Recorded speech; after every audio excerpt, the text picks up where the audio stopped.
बिस्मिल्लाहिर्रहमानिर्रहीम अस्सलाम वालेकुम डियर स्टूडेंट्स। आज जो हम टॉपिक डिस्कस करने जा रहे हैं वो है यूनिट नंबर 2 में डायनामिक्स में।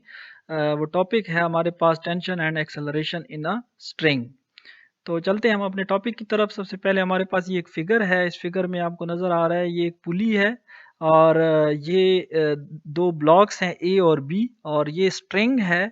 इस स्ट्रिंग को इस पुली में से गुजारा गया है और इस स्ट्रिंग के एंड्स जो है एंड्स इस स्ट्रिंग के जो एंड्स हैं उनके साथ जो है ब्लॉक्स को अटैच किया गया है, ब्लॉक ए और ब्लॉक बी को। ब्लॉक ए जो है उसका मास ज़्यादा है और ब्लॉक बी जो है उसका मास कम है, यानी कि ब्लॉक ए का मास ग्रेटर है as compare to block B.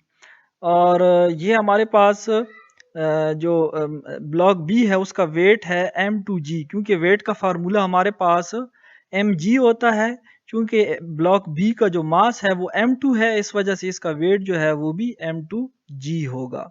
और ब्लॉक ए है उसका मास m1 है, तो इस वजह से इसका जो वेट है वो भी m1g होगा। जो ब्लॉक बी है उसका वेट जो है वो भी वर्टिकली डाउनवर्ड एक्ट कर रहा है और ब्लॉक ए जो है उसका वेट भी वर्टिकली डाउनवर्ड एक्ट कर रहा है। और ये जो टी है ये डिनोट कर रहा है क्या चीज़, ये है टेंशन। इस स्ट्रिंग में जो है टेंशन उसको रिप्रेजेंट कर रहा है और ये टी जो है ये भी टेंशन रिप्रेजेंट कर रहा है स्ट्रिंग में से। ये वो वाली टेंशन नहीं है जो हम लोग लेते रहते हैं। ये टेंशन जो है वो एक स्ट्रिंग के अलोंग जो फोर्स होती है, force acting along a string or some elastic or some flexible material medium.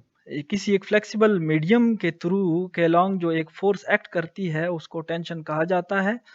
तो ये हमारे पास एक्सेलरेशन ए है ब्लॉक बी का, जिस एक्सेलरेशन के साथ ये वर्टिकली अपवर्ड मूव करेगा, और ये एक्सेलरेशन ए है जिसके साथ ब्लॉक ए जो है वो डाउनवर्ड वर्टिकली डाउनवर्ड मूव करेगा।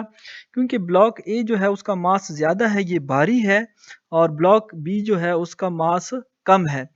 तो ब्लॉक ए जो है वो जब इन दोनों को हम फ्रीली छोड़ देंगे तो ये जो ब्लॉक ए है वो वर्टिकली डाउनवर्ड मूव करेगा क्योंकि ये भारी है, और ब्लॉक बी जो है वो वर्टिकली अपवर्ड मूव करेगा। सेम टाइम में दोनों की मूवमेंट होगी और जिस एक्सेलरेशन के साथ ब्लॉक ए वर्टिकली डाउनवर्ड मूव करेगा उसी एक्सेलरेशन के साथ ब्लॉक बी जो है वो भी अपवर्ड मूव करेगा। यानी कि जितनी चेंज आएगी इसकी वेलोसिटी में ब्लॉक ए में, उतनी ही चेंज आएगी ब्लॉक बी के वेलोसिटी में। यानी कि सेम, आप यूं समझ लें सेम वेलोसिटी के साथ ये दोनों मूव करेंगे, लेकिन जो ब्लॉक ए है वर्टिकली डाउनवर्ड और ब्लॉक बी जो है वर्टिकली अपवर्ड। जो टेंशन है वो दोनों में जो दोनों तरफ टेंशन जो है वो लेबल की गई है। इस स्ट्रिंग में जो टोटल टेंशन है वो टी है, सेम है दोनों तरफ, और एक्सेलरेशन भी दोनों का सेम है। तो अब ये हमारे पास m1 जो है ये रिप्रेजेंट कर रहा है मास ऑफ ब्लॉक ए, और m2 जो है वो mass of block B represent कर रहा है।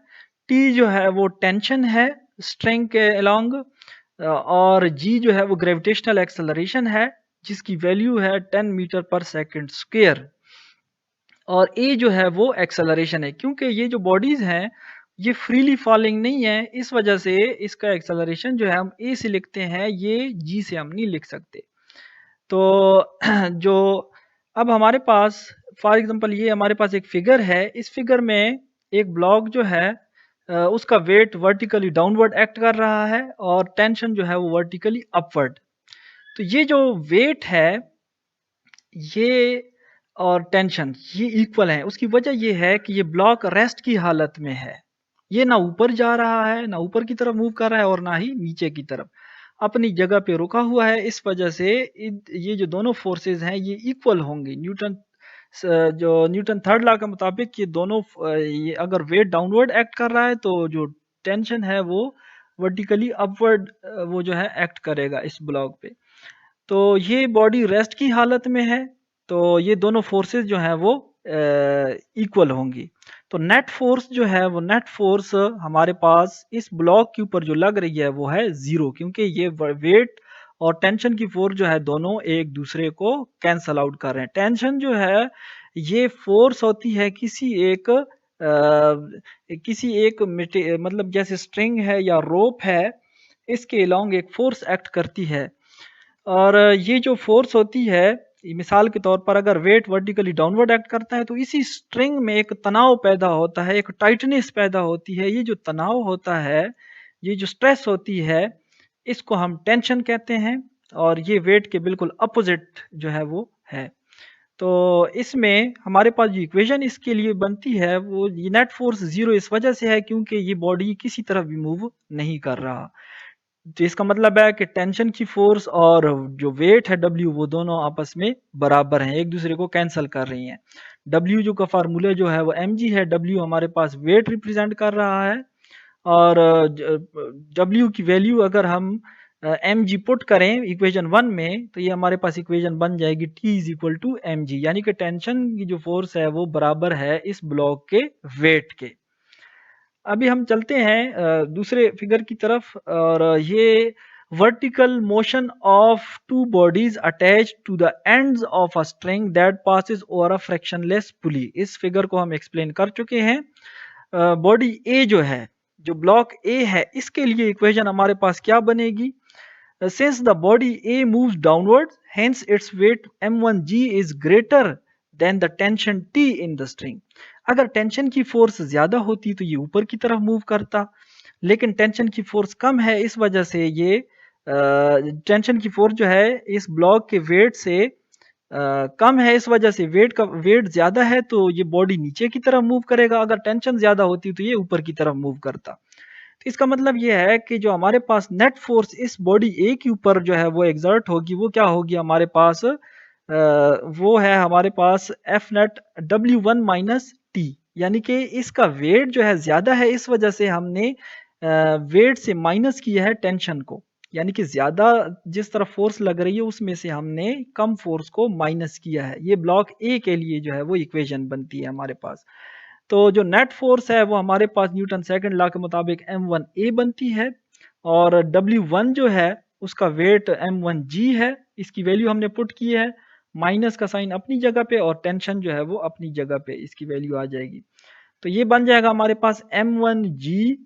इसको अगर हम रीअरेंज करें तो m1g minus T is equal to m1a, यानी कि इस सारे को हम एक तरफ रख लें और m1a को दूसरी तरफ रख लें, तो ये हमारे पास इक्वेशन वन बन जाएगी। ये बॉडी ए के लिए है इक्वेशन। तो बॉडी बी के लिए इक्वेशन क्या बनेगी? क्योंकि बॉडी बी जो है वो हल्का है, तो ये ऊपर की तरफ मूव करेगा। इसका वेट इतना नहीं है कि वो टेंशन को ओवरकम कर ले। टेंशन की फोर्स ज्यादा है, इस वजह से ये बॉडी जो है वो टेंशन के अलोंग यानी कि ऊपर की तरफ जो है ये मूव करेगा। तो इसके लिए इक्वेशन हमारे पास क्या बनती है? नेट फोर्स बी के ऊपर जो लगती है, क्योंकि ज्यादा फोर्स से हम कम फोर्स को माइनस करेंगे, इस ब्लॉक के ऊपर दो ही फोर्सेस एक्ट कर रही है, एक टेंशन है और एक इसका वेट है। तो इस के ऊपर जो नेट फोर्स एक्ट करती है वो है हमारे पास T माइनस डब्ल्यू टू, यानी कि जो इस ब्लॉक के ऊपर फोर्स एक्ट कर रही है, इसके लिए इक्वेशन हमारे पास बनती है अगर हम टेंशन में से इसके वेट को माइनस कर लें। ज्यादा फोर्स से हम कम फोर्स को माइनस करेंगे। तो m इसमें हम इस इक्वेशन में हम वैल्यूज पुट करते हैं। m2a एफ नेट, यानी कि नेट फोर्स की वैल्यू हमने पुट की है m2a, और टेंशन की जो टेंशन अपनी जगह पे माइनस, और उसके बाद w2 जो है वो m2g, यानी कि वेट ऑफ ब्लॉक 2 या ब्लॉक बी, उसका वेट जो है उसकी वैल्यू हमने पुट की है, तो वो m2g आई है हमारे पास। तो उसके बाद जो अगर इसको हम अरेंज कर लें तो ये जो t माइनस एम टू जी है उसको लेफ्ट साइड पे ले जाएं और m2a जो है उसको राइट साइड पे ले आएं, तो ये हमारे पास इक्वेशन बन जाएगी।